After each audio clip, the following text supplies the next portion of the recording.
So obviously conditioning is here. That means camp opens right around the corner.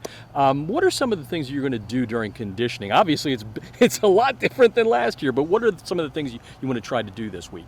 Well, obviously, we've had a relatively mild summer to this point, and the temperature this week is really cranked up. So really just get our players acclimated to being outside and being in the heat in the afternoon. You know, this during the majority of the summer, we're 8 to 11 in the morning. You're not really in the thick of the heat, the afternoon heat and the humidity. So really get our players acclimated to that. Really this week's kind of a run through to get us prepared for next week when we go in full pads. Our scrimmage game is right around the corner. It's a week from Friday already, so we'll really only have 3-4 days of pads next week before we line up and play River Ridge in the scrimmage. So, I mean, it's here right now. Obviously, conditioning is not as big a deal when you couldn't work out in the summer. Right now, you can work out. So, what are you bringing out of the summer into the fall camp that you like, and what do you want to work on? Sure. And from a conditioning standpoint, we run 40s all summer long, and we'll have our big test this Friday night in front of parents. They can come out, and we actually do what's called our 40-40s. So we start at 10, we add 5 extra 40s each week. We just ran 35 last Thursday, so we'll pick back up. So by the time, I mean, our kids are very well conditioned by this point.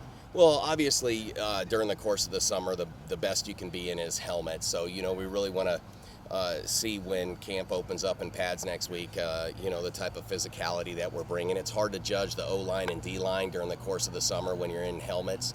It's great to be able to evaluate skill kids, especially secondary personnel and receivers. You know, we've done 3 or 4 big-time 7-on-7s, just did the National 7-on-7 tournament over in Hoover, had 32 of the best teams in the country at it. And so really, you know, I feel like our receivers have done a tremendous job catching the ball this summer. You know, AJ coming back off the Elite 11 and has been really throwing the ball well. A lot of chemistry between those guys, and so in the same thing, we've gotten a lot of work out of our secondary personnel through the summer as well. So the thing that I'm excited to see is just kind of where we're at from a physicality standpoint with pads and being able to hit a little bit next week.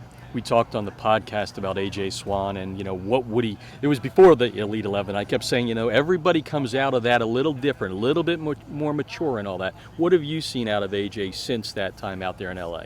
Well, obviously, what I learned about it for me personally is how taxing it is. I mean, they work the kids out all day long. It was going from 6:30 in the morning till 11:30, 12 o'clock at night between meetings and workouts and just a lot of throwing in it. And I think for him, it was a big adjustment just of how taxing it was physically. But you know, his leadership since he's been back home has been tremendous. You know, I think that was something that they really focused on out there was not only how to be a leader, but how to lead your teammates from the quarterback position. And I think that that's one thing that he's improved on in the 2 or 3 weeks since he's been back. Never hurts to have a guy coming back, a quarterback who's had success within the program. Talk about some of the other guys that you're looking for on the offensive side of the ball that will help him out, whether it's on the field, off the field, combination of both. Give me a couple of names. Yeah, Aiden Moore has come over from a couple of new kids, actually. I mean, you know, we've got several players returning, 4 or 5 guys returning on that side of the ball, you know, with Harshaw and Adam Folan and some of those guys. But I think 2 new names are Caleb Richardson. He's a 6'6" basketball player that's coming out for the first time since the juniors, since middle school, and has been phenomenal and will play a ton and probably start at our ex-receiver position. And then Aiden Moore, who's a move-in transfer that has come over from Sequoia, has done well playing in our slot. He plays a little bit of our H and our Y in the slot. He's had a tremendous summer. He's 6'2", 220 pounds, plays some tight end H-back for us. He's also going to be carry the ball a little bit as well, so just a great athlete. You know, and then we've got a couple of guys that we've moved over that were starters last year defensively. Keegan Baker started at free safety. He'll play receiver for us, and he's had a tremendous summer offensively, and actually on both sides of the ball, but really has helped our football team tremendously this summer in our 7-on-7s playing receiver. And then also Toby Thompson, who's a starting DN, 6'4", 240 pounds, will come over and play some tight end H. So, and then Zy Johnson's another one. he'll be our starting running back this year, and finally have his opportunity to showcase. He's not quite the workhorse that Keith Adams has been the last couple of years, but he's got some really electric top end speed. So excited to see him. So. A little bit about Adarius. Obviously, when you've got kind of that highlight receiver, right, all eyes are on him. That can open up different things. So how do you kind of approach using him this year? Well, he's going to have to play some on both sides of the ball. He's going to have to be. It's a good thing we've got some receiver depth, because he'll play a lot for us at corner as well. And I think Adarius, where he's developed this summer and even through the spring in two major areas. One is his leadership, just always coaching the younger kids and just being a tremendous leader in that position group. And then just how well he's catching the ball. The speed's there, that's he can work to get a little faster. That's kind of a genetic thing.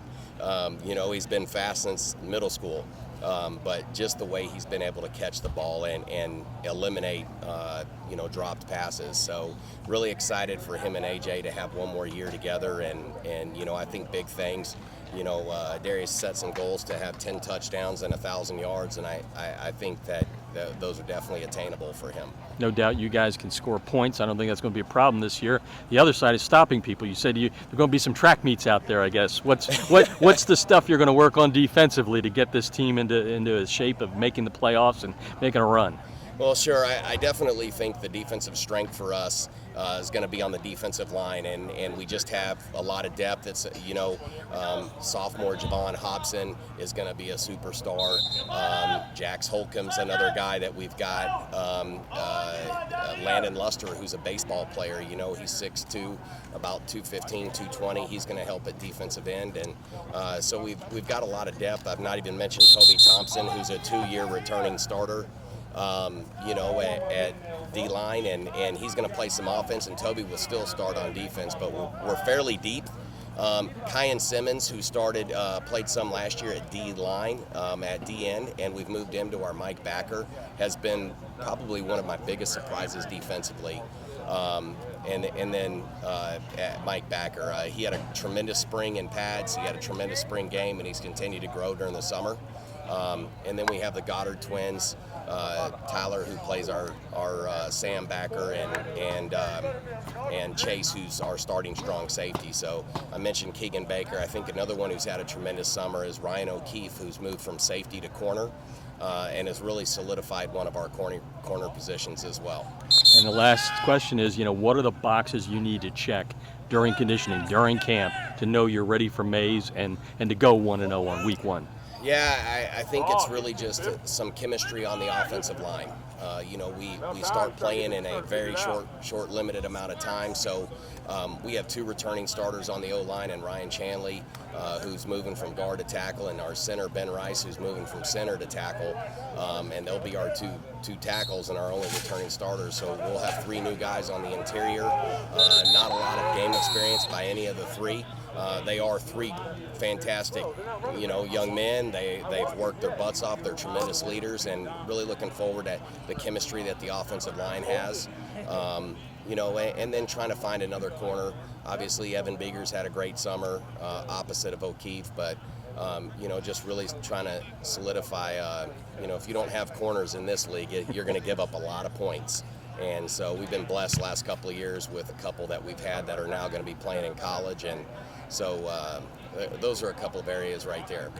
Also want to mention too, man, I feel like we've got one of the best kickers in the state in Joel Stahl. I mean, he is going to be an extreme weapon for us, and hopefully really help our defensive field position, as he kicks probably about 95-98% of his kickoffs into the end zone for touchbacks. So that's a weapon that doesn't get talked about very often.